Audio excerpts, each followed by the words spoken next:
శ్రీమాత్రే నమ. జయ గురు దత్తాత్రేయ నమ. మీనరాశి వారికి సెప్టెంబర్ 1 నుంచి 15 మధ్యలో జరగబోయే పక్ష ఫలితాలు పరిశీలిద్దాం. మరి మీనరాశి వారికి రాశియందు శనిగ్రహ సంచారం అది వక్ర గమనం పొందడం వల్ల జాతకుడు ఎంత కష్టపడినప్పటికీ కూడా దానికి సరి అయిన ఫలితాన్ని పొందలేకపోవడం జరుగుతూ ఉంటుంది. అంటే ఎక్కువ కష్టపడి తక్కువ ప్రతిఫలం పొందవలసి ఉంటుంది. అయితే కంపల్సరీగా మాత్రం ఫలితం రావడం జరుగుతూ ఉంటుంది, కానీ అది చాలా అసంతృప్తి కలిగిస్తూ ఉంటుంది. చంద్రుడు మీ యొక్క మీనరాశిలో ఉండగా ఈ రాశి వారు జన్మించి ఉంటారు. మీ యొక్క చంద్రుడి మీదకి శనిగ్రహ ప్రవేశంతో ముందుగా మానసిక అశాంతి కలిగి ఉంటుంది. మనోవిచారాన్ని పొందుతూ ఉంటారు. ఏదో పోగొట్టుకున్నట్టు, ఏదో కోల్పోయినట్టు నిరాశ నిస్పృహలతో కాలం గడపడం జరుగుతూ ఉంటుంది. మరి ధన సంపాదన విషయంలో అప్పటిదాకా విపరీతంగా వస్తున్నటువంటి ధన ఆదాయం చాలా వరకు తగ్గిపోవడం జరుగుతూ ఉంటుంది. అంటే మనకేదో చిన్న చిన్న అవసరాలకు కూడా ధనానికి ఇబ్బంది పడవలసి ఉంటుంది. చాలా పెద్ద ఖరీదైనటువంటి కారు ఉంటుంది. మరి అందరూ కూడా సేవకులు ఉన్నప్పటికీ కూడా అర్జెంట్ మీద పనికి వెళ్ళాలి, కానీ కారులో పెట్రోల్ పోయించడానికి కూడా ధనానికి ఇబ్బంది పడవలసి ఉంటుంది. అయితే మరి చంద్రుడు మాతృకారకుడు అవటం వలన ఏదో ఒక స్థిరాస్తి అమ్మాలి అనే ప్రయత్నం చేస్తారు. అది కూడా జరిగే అవకాశం ఉండదు. ఎస్పెషల్లీ గతంలో మనకు ఎవరైతే సహాయం చేస్తున్నారో వాళ్ళు ఆల్రెడీ మనకు సహకారం చేసి ఉండడం వల్ల ప్రస్తుతం వారి యొక్క స్థితి కూడా అంత అనుకూలంగా లేకపోవడం వల్ల మరి వాళ్ళ దగ్గర నుంచి కూడా మనం ఏదైనా సహాయం అడగడానికి పెద్దగా అవకాశం ఉండదు. పైపెచ్చు వాళ్ళే మనల్ని వారికి ఇవ్వాల్సినటువంటి ధనం కోసం ఒత్తిడి చేయడం జరుగుతూ ఉంటుంది. మరి ఈలోగా మనం ఎవరినైతే బాగా ఇష్టపడుతుంటామో వాళ్ళకి అనారోగ్య సమస్య కానీ ఏదో గొప్ప ఇబ్బంది కానీ వచ్చే అవకాశం ఉంటుంది. మదర్ ఉన్నారు, హెల్త్ పరంగా ఆవిడ ఇబ్బంది పడుతున్నారు, ఆవిడికి సేవ చేయాలంటే మరి అది కష్టంగానే ఉన్నది. ఏదో ఆత్మీయంగా చూసుకునే కుమార్తె వివాహం అది బాగా బ్రహ్మాండంగా చేసాం, దానికి కొన్ని లక్షల కోట్లు అప్పు అయింది.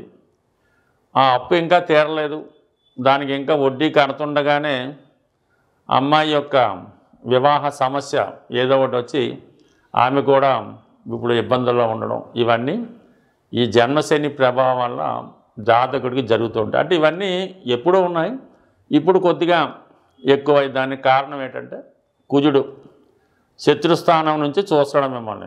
అంటే ఇవన్నీ కూడా ఏదో రకంగా మిమ్మల్ని ఇబ్బంది పెడుతుంటాయి అన్నమాట. మీరు ఏదో బాగున్నారు, ఏదో బయటికైనా కనబడుతున్నారు, ఎవడో ఒకడు ఇక వెళ్తూ ఉంటాడు అన్నమాట. వచ్చి ఏదో అప్పు ఎప్పుడు ఇస్తావు, ఏదో ఇల్లు కొంటానో ఎప్పుడు కొంటావు, బండి కొంటానో ఎప్పుడు కొంటావు, ఏదో అల్లుడి గారికి ఏదో చేస్తానో ఎప్పుడు చేస్తావు, ఈ విధంగా మీ భార్య, మీ కొడుకో, మీ కుమార్తె, ఈవెన్ మీ మదరో ఈ విధంగా మిమ్మల్ని ఒత్తిడి చేస్తూ ఉంటారు.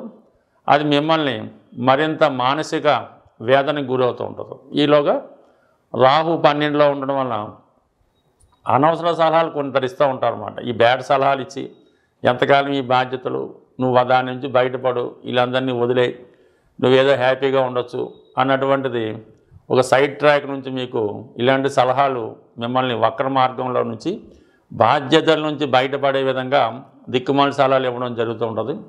టెంపరీగా వాళ్ళ సలహాలు మీకు ఆనందాన్ని కలిగించినప్పుడు కూడా తర్వాత అది మరీ ఇబ్బందికరంగా వచ్చి మొత్తం మునిగిపోయేలాగా చేయడం జరుగుతూ ఉంటుంది. కాబట్టి మరి ఈ సమయంలో ఎన్ని ఇబ్బందులు ఉన్నా, అంటే ఇప్పుడు మీరు ఒక పరీక్షలో ఉన్నారు, ఒక ఎగ్జామ్లో ఉన్నారు, భగవంతుడు మిమ్మల్ని పరీక్షిస్తున్నాడు.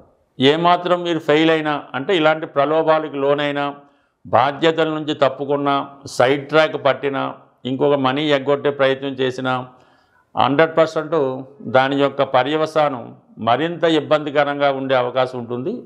మరి అయిన వాళ్ళు దూరమైనప్పుడు తెలిసే ఈ కష్టం రాకుండా ఉండాలంటే మీరు ఎంత శ్రమైనా ఎంత కష్టమైనా నిజాయితీగానే మీ ప్రయత్నం చేయాలి. అవసరమైతే మీ తప్పు ఒప్పుకోవాలి. మరింత ఎక్కువ కష్టపడవలసి ఉంటుంది. సో అయితే ఈ సమయంలో మీకు సహాయపడే ఏకైక గ్రహం శుక్రగ్రహం. అంటే మీకు శుక్రుడు భాగ్యస్థ. ఈ శుక్రుడు పంచమ స్థానంలో మీకు కోణ దృష్టి, అంటే శుక్రుడికి శనికి మధ్య ఉన్నటువంటి ఈ కోణ దృష్టి ప్రభావం వల్ల మీ పిల్లల యొక్క అభివృద్ధి కానీ వాళ్ళు మీకు ఏదో రకంగా ఆదుకొని, అంటే గతంలో చేసినటువంటి మీ పుణ్య కార్యక్రమాలు మంచి కార్యక్రమాలు ఇప్పుడు మీకు సహాయపడడం జరుగుతూ ఉంటుంది. గతంలో ఏదో ఒక ఎవరికైనా హెల్ప్ చేసి ఉండడం, లేదంటే ఏదన్నా ఒక సంస్థకి డొనేట్ చేసి ఉండడం, ఏదైనా ఒక మంచి పని చేయడం వల్ల దాని ప్రతిఫలం ఇప్పుడు మీకు వచ్చి ఈ సమస్యల నుంచి బయటపడే విధంగా మిమ్మల్ని ఆదుకోవడం జరుగుతుంటుంది. దాని అనుగ్రహం కోసం మీరు శుక్రగ్రహ అధిదేవత అయినటువంటి శ్రీ మహాలక్ష్మి అమ్మవారిని పూజించుకోవడం వల్ల, ఈ శ్రీ సూక్తం, లక్ష్మీ స్తోత్రం ఇటువంటి పారాయణ చేయడం వల్ల, అలాగే విష్ణు సహస్రనామ స్తోత్రం పారాయణ వల్ల, అంటే ఈ సమయంలో కేవలం ఈ భగవంతుడు పెట్టినటువంటి పరీక్షలు మీరు ఎదుర్కోవాలంటే మళ్ళీ భగవంతుడినే ప్రసన్నం చేసుకుంటే మీ సమస్య దానికి అదే సాల్వ్ అయ్యి ప్రతి కష్టం కూడా మీకు ఆనందం కలిగించే విధంగా మారుతుంది. మరి ప్రస్తుతం 12 రాసుల వారికి ఈ పక్షంలో వస్తున్నటువంటి మహాలయ పక్షాలు, అంటే మీ యొక్క పితృదేవతల్ని సంతృప్తి పరచడానికి వచ్చినటువంటి రోజులు ఇవి. సాధారణంగా జన్మజాతకంలో పుట్టినప్పుడు కానీ కొన్ని సందర్భాల్లో గోచారరీత్యా కూడా ఇటువంటి పితృదోషాలు అన్నవి ఏర్పడుతూ ఉంటాయి. ఈ పితృదోషాలు ఏర్పడుతున్నాయి, అవి మనకి ఎంతవరకు ప్రభావం చూపుతున్నాయి అని తెలుసుకోవడానికి ఏదైనా ఒక సంఘటన, ఒక దుర్ఘటన పదే పదే జరుగుతుంది ఆ కుటుంబంలో అనుకున్నప్పుడు కంపల్సరిగా ఆ కుటుంబం మీద పితృదోషం ఉందని గమనించవలసి ఉంటుంది. ఉదాహరణకి ఆ కుటుంబంలో ఇది 6 నెలలకి సంవత్సరానికి ఎవరో ఒకరు మరణించడం జరుగుతూ ఉంటుంది.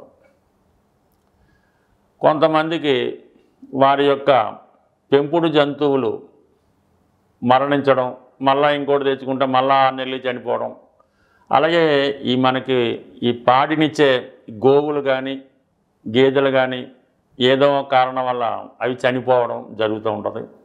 తరచూ గృహంలో దొంగతనాలు జరుగుతున్నాయి. ప్రతిసారి మనకి ఉద్యోగంలో పోగొట్టుకోవడం జరుగుతుంది. ఆ కుటుంబంలో నిరుద్యోగులు ఎక్కువ మంది అయ్యారు. ముఖ్యంగా సంతానం పదే పదే ప్రెగ్నెన్సీ అబార్షన్ అవుతుంది. ఇవన్నీ కూడా పితృదోషానికి కారణం అవుతూ ఉంటాయి. అలాగే ఇంట్లో కుటుంబ సభ్యుల మధ్య గొడవలు, ఒకరికొకరు కొట్టుకోవడం, ఇవి కూడా దానికి కారణం అవుతూ ఉంటుంది. ఇటువంటి పితృ సమస్యలతో పితృదోషాలతో బాధపడుతున్న వారికి ఈ నెలలో వస్తున్నటువంటి మహాలయ పక్షాల్లో వారి యొక్క దోషాన్ని పరిష్కరించుకోవడానికి చక్కని అవకాశం కలుగుతూ ఉంటుంది. వారి సాంప్రదాయ ప్రకారం మీ కుల పెద్దలను కానీ మీ కుటుంబ పెద్దలను కానీ ఆశ్రయించి వారు చెప్పిన విధంగా మీకు వచ్చినటువంటి కష్టాన్ని బట్టి ఈ మహాలయ పక్షాల్లో దానం చేయడం వల్ల కానీ, సేవించడం వల్ల కానీ, సేవ చేయడం వల్ల కానీ, ఈ విధంగా మీరు మీ పితృదోషాలని సరిచేసుకుంటే కంపల్సరిగా తర్వాత మీకు ఇటువంటి దుర్ఘటనలు జరగకుండా అదృష్టంగా మారే అవకాశం ఉంది. బట్ ఏదైనా ఇది ఒక అవకాశం ఈ రాశి వారికి. బట్ మనం ప్రతినిత్యం దీపారాధన చేసుకుంటున్నాం, విష్ణు సహస్రనామం చదువుతున్నాం, సూర్య నమస్కారం చేసుకుంటున్నాం, గుడికి వెళ్తున్నాం, తిరుపతి వెళ్తున్నాం, అయినా కూడా ఈ కష్టాలు వస్తున్నాయంటే దానికి పితృదేవతలు కారణమవుతుంటారు. మన వంశాన్ని, మన గోత్రాన్ని రక్షించేదే ఈ పితృదేవతలు. మామూలు దేవతల్లాగే ఈ పితృదేవతలు. అంటే వీటి కోసం పూర్తిగా తెలుసుకోవాలంటే పెద్దలు చెప్పినటువంటి వీడియోలు, అంటే మన చాగంటి కోటేశ్వరరావు గారు మొదలగు వారు చెప్పినటువంటి వీడియోలు విపులంగా ఉంటాయి. అవి తెలుసుకోవడం వల్ల మీకు అది ఏ విధంగా దాని నుంచి బయటపడవచ్చు కూడా తెలుసుకోవచ్చు. మరి కొద్దిపాటి పరిజ్ఞానంతో చెప్తున్నట్టు మాలాంటి వాళ్ళు ఏదో పరిహార నిమిత్తం అంటే జ్యోతిష్ శాస్త్రంలో వచ్చినటువంటి కష్టాలకి ఏది పరిహారం అన్నది తెలుసుకొని మీకు ఈ రిపీటెడ్గా వచ్చిన కష్టాలకి ఈ మహాలయ పక్షాల్లో ఈ తగిన పరిహారం చేయడం వల్ల మీకు కంపల్సరిగా ఈ దోషాల నుంచి బయటపడి మరి చాలా ఆనందంగా సంతోషంగా ఉంటారని ప్రార్థిస్తూ నమస్కరిస్తూ స్వస్తి.